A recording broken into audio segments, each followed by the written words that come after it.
of the greatest projects to come out of the Sega homebrew scene in recent years was the release of Doom 32X Resurrection. If you aren't familiar, this was an attempt to bring the retail release of Doom for Sega's 32X add-on up to the level it should have been way back in 1994. Essentially, the team handling this was intent on adding more content, options, performance, and image quality, and to their credit, that's exactly what they did. As of version 3.2, it's easily one of the best retro console versions of the game available, even adding split-screen multiplayer modes that were actually playable. If the Resurrection team had stopped it all right there, I would have been happy with their work, patted them on the back, and gave them a much-deserved job well done. But they didn't stop there. A few weeks ago it was revealed that the Resurrection project had moved on to the Fusion phase, now using the complete Genesis, Sega CD, and 32X combo in all its powerhouse glory. I decided to take the recently released version 1.0 for a spin and see how it plays, and what's new just in time for Halloween. Let's get right to it. Doom CD32X Fusion 1.0 is an impressive improvement over the cartridge release in pretty much every way. Now using the Sega CD to load additional assets, this version of Doom is quickly approaching the best it can be when it comes to content, audio, and visuals. The new engine here is taking advantage of the 32X CD, and it has numerous improvements over the cartridge, including tons of new maps, high-res weapon sprites, correct animation speeds, a better use of the color palette for improved image quality, over 200 more textures, and of course the wonderful features of the previous cartridge release. What you're gonna notice primarily in this update is the solid improvement to the image quality and the massive amount of new content. Pound for pound among the old console versions of Doom available, this makes the 32X CD the best way to play this game. Resurrection was already pretty beefy on options, and Fusion continues that. You still get multiple resolutions to run the game at, all of which have various effects on the performance. The highest resolution, 320 by 180, is full screen and runs well, only really dropping any significant frames when the game is at its most intense. The split-screen multiplayer makes its triumphant return and allows you to play together in co-op or blast each other in competitive modes. There's a new music test that allows you to get a taste of all the fantastic selections at your fingertips.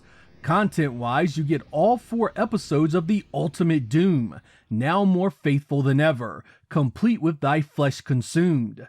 That's 36 maps, which by itself is over twice the number of maps of the retail release. Let's have a look at some of these stages.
The addition of Doom 2 Hell on Earth is a big one for a number of reasons.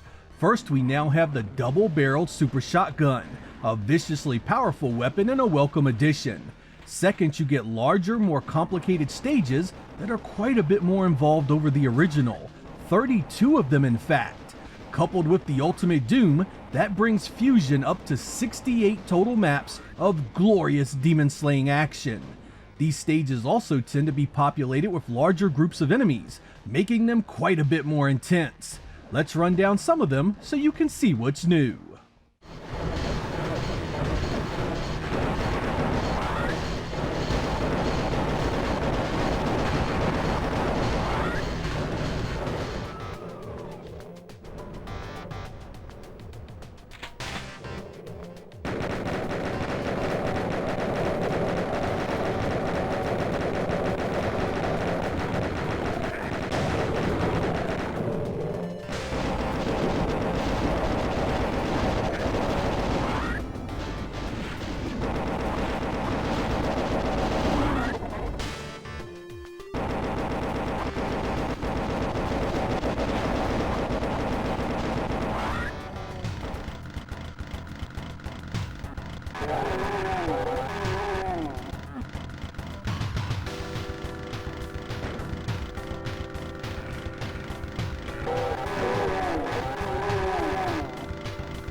Also new to this project is 5 newly ported TNT maps.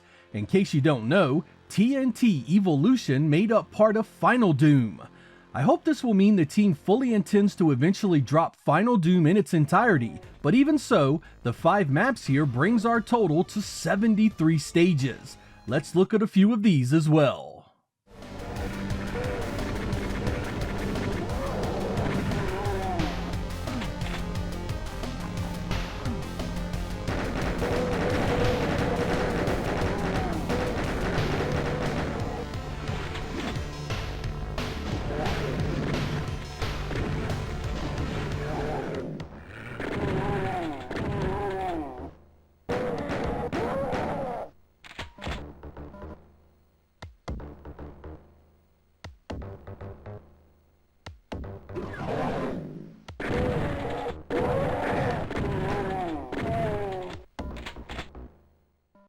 With the addition of the Sega CD, Fusion ultimately gives the 32X Doom a major content update, improvements to the visuals, and keeps all the major features of the original project.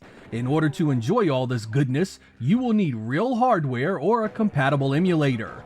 It's region-free and worked great on my Japanese Mega Drive 2, Mega CD 2, and Super 32X combo. I also tested it on the Ares emulator, and again it ran fine. As of this moment, there are no FPGA solutions that are compatible, though I imagine that will change in the future. Let's have one last segment of gameplay footage featuring the new content.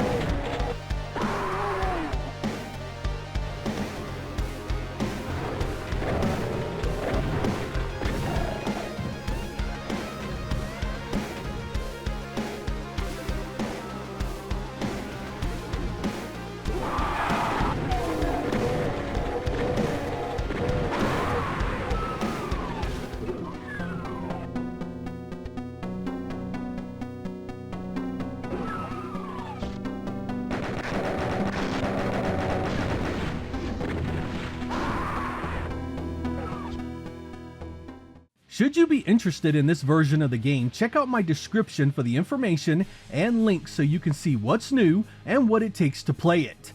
If you are a fan of this game and playing on original hardware, I think many of you will be quite happy with it. The only real negative I can give it is that there are now some hefty load times in between the levels, but that comes with the territory. As for the future, this team is always reaching for the stars, so there's no telling how far they'll go. I'm excited to see where it's gonna end up. I'm Sega Lord X. Thank you guys for watching, and I will catch you next time.